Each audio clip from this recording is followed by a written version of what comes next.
হাসরের ময়দানটা থরথর করে কেঁপে উঠবে, নবীদের চোখের কোঠায় পানি। সমস্ত হাসরের মানুষগুলো উলঙ্গ দাঁড়ানো থাকবে, নারীরাও উলঙ্গ, পুরুষেরাও উলঙ্গ। নবীদের কান্নার আওয়াজ, ও আল্লাহর বান্দারা, আবু বকর কাঁদেন কেন? আল্লাহর আদালতে কেমনে দাঁড়াবো?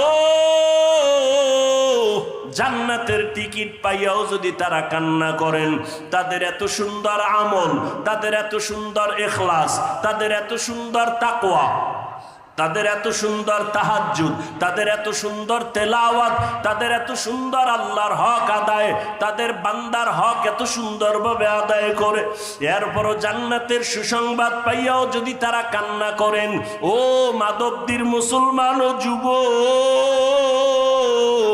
ও পর্দার আড়ালে